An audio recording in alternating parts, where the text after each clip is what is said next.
ချောချောမောမောလှလှပပဖြစ်ခြင်းနဲ့ဆိုရင်မေတ္တာနဲ့နေရုပ်ဆိုးအကြည်တဏကြောက်ရင်ဒေါသမထွက်နဲ့နော်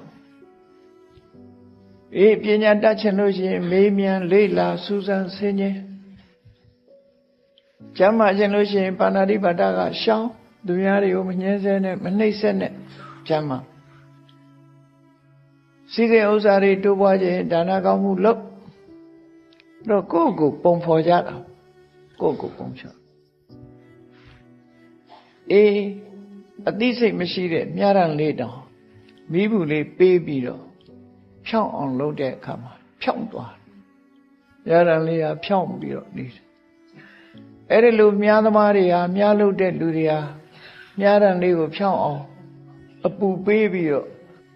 လက်အားနဲ့ဟုတ်လားကောက်နေတာကိုဖြောင်းအောင်ကြိုးစားတာဖြောင်းသွားတယ်